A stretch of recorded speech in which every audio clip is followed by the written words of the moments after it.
আজকে একদম মুখে বলবো না, তোমরা দেখেই বলতে পারবে যে কতটা মজার হয়েছে আজকের রেসিপি। আজকে দেখতেই পাচ্ছ কতটা সুস্বাদু এই সয়াবিন রেসিপি আমি তৈরি করেছি। আমার অনেক দিনের ইচ্ছা ছিল এরকম লাল লাল ঝাল ঝাল সয়াবিন বানাবো, যেটা ভাত, রুটি, পরোটা সবার সাথে দুর্দান্ত মানায়। তো একদম বাড়তি কথা না, আজকে সোজাসুজি রান্নায় চলে যাই। প্রথমে এখানে জল গরম করে নিচ্ছি, অল্প লবণ অ্যাড করে দিয়েছি। এরপর সয়াবিনটাকে ভালো করে ধুয়ে নিয়েছি এবং ধোয়ার পর গরম জলে অ্যাড করে দিলাম এবং মোটামুটি সিদ্ধ করে নেবো। দেখতেই পাচ্ছ কিছুক্ষণ ফোটানোর পর সয়াবিন গুলো একদম ফুলে গেছে। এরপর আর কিছুই না, একদম ঠান্ডা করে তারপরে জলটা ঝরিয়ে নেব। খুব বেশি চিপে চিপে জল ঝরাবে না, হালকা জল তার মধ্যে রেখে দেবে। তো এরপর কড়াইয়ে সর্ষের তেল গরম করে নিয়েছি। এরপর কেটে রাখা আলুগুলোকে প্রথমে ভেজে নিচ্ছি।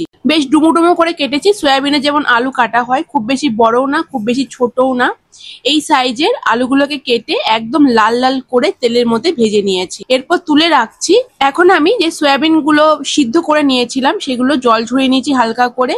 অল্প জল কিন্তু সয়াবিনের মধ্যে রয়েছে। এই পর্যায়ে আর একটু লবণ অ্যাড করে দিলাম। এরপর হলুদ গুঁড়ো হাফ চামচ মতো, জিরে গুঁড়ো 1 চামচ অ্যাড করেছি।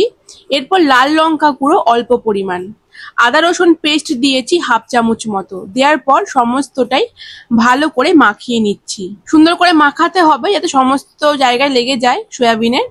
আর এরপর একটু তোমরা যে কোনো কর্নফ্লাওয়ার, ময়দা বা আটা দিয়ে ভালো করে মাখিয়ে নেবে, কারণ এরপর আমি সয়াবিনটাকে তেলের মধ্যে ভাজবো এবং তেলের মধ্যে ভাজার পর এক্সেস তেল যাতে সয়াবিনের মধ্যে না ঢুকতে পারে তার জন্য আমি এক্সট্রা করে এই ফ্লাওয়ারটা অ্যাড করেছি।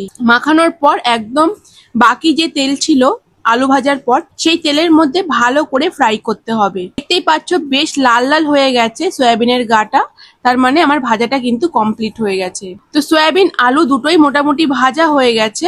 এরপর আরেকটু সর্ষের তেল গরম করে নিয়ে প্রথমেই ফোড়নে জিরে ফোড়ন দিয়েছি অল্প পরিমাণ এবং একটা তেজপাতা দিয়েছি ভেঙে। ফোড়নটা ভাজা হয়ে গেলে বেশ খানিকটা পেঁয়াজ কুচি দিয়েছি, সেটাকে লাল লাল করে ভেজে নেব।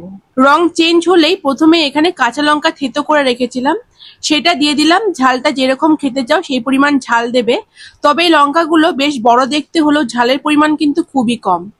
এরপর আদা রসুনের পেস্ট দিয়েছি 1 চামচ মতো, দিয়ে সমস্ত মশলাটাকে ভালো করে ফ্রাই করে নিচ্ছি, কারণ এর মধ্যে কাঁচা গন্ধটা যাতে না যায় সেটা দেখতে হবে। মোটামুটি ফ্রাই করে নেওয়ার পর এখানে আমি গুঁড়ো মশলাগুলো একসঙ্গে রেখেছি। এখানে আছে হলুদ গুঁড়ো, জিরে গুঁড়ো, লাল লঙ্কা গুঁড়ো, সেটাকে একটু জল দিয়ে মিশিয়ে সেটাকে দিয়ে দিলাম এবং অল্প জল দিয়ে আমি মশলাটাকে বেশ খানিকক্ষণ ধরে কষিয়ে নিয়েছি। তেল ছেড়ে দিয়েছে মশলা থেকে। তো এর পর্যায়ে আমি এখানে স্বাদ মতো লবণ অ্যাড করে দিলাম। আর দেখতেই পাচ্ছ একদম মশলাটা কষানো হয়ে গেছে। এরপর এর মধ্যে ভেজে রাখা আলু দিয়ে বেশ খানিকক্ষণ আমি কষিয়ে নিচ্ছি। তাতে আলুটা ভালো করে কষানো হয়ে যাওয়ার পরই আমি এখানে অ্যাড করে দিচ্ছি ভেজে রাখা সয়াবিন। এরপর মশলার মধ্যে আলু আর সয়াবিনটাকে বেশ খানিকক্ষণ ধরে কষাতে হবে। সুন্দর করে সমস্তটা কষানো হয়ে গেলে তেল ছেড়ে দিলে তারপরে আমি কিন্তু জল অ্যাড করব। ভালো করে কষিয়ে নিচ্ছি। তো মোটামুটি কষানোটা আমার হয়ে গেছে।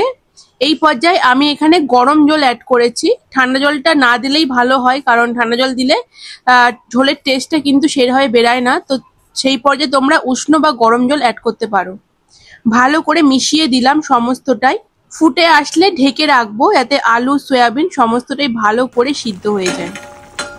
5-6 মিনিট আমি লো ফ্লেমে রেখেছিলাম, এতে করে আলু সয়াবিন দুটোই সিদ্ধ হয়ে গেছে। তো আমি টক দইটা দিতে ভুলে গিয়েছিলাম, তাই এখন টক দইটা দিয়ে দিচ্ছি। তোমরা আগেও দিতে পারো। তো ভালো করে মিশিয়ে দিতে হবে এবং টক দইটা দেওয়ার আগে ভালো করে ফেটিয়ে নেবে, নাহলে কিন্তু ছড়িয়ে যাবে এবং সেটাকে খেতে ভালো লাগবে না বা দেখতেও ভালো লাগবে না। তো দেওয়ার পর একদম লো ফ্লেমে দেবে এবং বেশ খানিকক্ষণ ফোটানোর পর এখানে গরম মশলা, বাটা গরম মশলা যেটা হয় ঘরে করা, সেটাই দিয়ে দিয়েছি এবং সমস্তটাই মিশিয়ে দিচ্ছি। দেওয়ার পর একটু ফুটিয়ে নিয়ে 5-6 মিনিট তোমরা লো ফ্লেমে ঢেকে রাখবে, তাহলে রেডি হয়ে যাবে দারুণ স্বাদের এই সয়াবিন। তো দেখতেই পাচ্ছ সয়াবিনটা কিন্তু মোটামুটি আমার কমপ্লিট হয়ে গেছে, একটু ফুটিয়ে নিয়েছি। তো এই সয়াবিনটা ভাত, রুটি, পরোটা সবার সাথে কিন্তু দুর্দান্ত লাগে, ভীষণ টেস্টি হয়। যারা মাছ মাংস আর খেতে চাইছো না বা অন্য কিছু একটা চেঞ্জ করতে চাইছো, সেক্ষেত্রে তোমরা এই সয়াবিন রেসিপিটা করতেই পারো।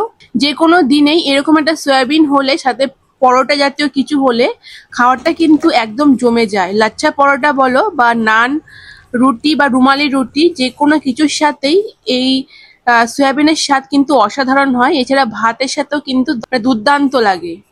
একবার তোমরা এটা ট্রাই করে দেখো। সয়াবিন অনেক সময় আমরা পেঁয়াজ রসুন ছাড়া করি, তোমরা একবার পেঁয়াজ রসুন দিয়ে এইভাবে রান্না করে দেখো, যে কোনো মাছ মাংসকেও হার মানাবে এই সয়াবিনের রেসিপি। তো বন্ধুরা, তোমাদের ভিডিওটা কেমন লেগেছে অবশ্যই জানাতে ভুলো না। এইরকম রেসিপি দেখতে হলে আমার পেজটিকে এখনই ফলো করে নিও। যে সমস্ত বন্ধুরা ইউটিউব থেকে দেখছো তারা অবশ্যই সাবস্ক্রাইব করে রেখো এবং বেল আইকনে প্রেস করে রেখো। এরকম রেসিপি দেখতে হলে অবশ্যই একটা লাইক দিও, কমেন্ট করো, যাতে উৎসাহ পাই আমি পরবর্তী ভিডিও করার জন্য। তোমাদের কমেন্টে কিন্তু আমি উৎসাহ পাই এবং নতুন নতুন ভিডিও নিয়ে আসি। তার জন্য অনেক ধন্যবাদ, তোমরা এত ভালোবাসা দিচ্ছ, এইভাবে পাশে থেকো। দেখা হবে আবার নেক্সট ভিডিওতে। চলো আজকের মতো টাটা।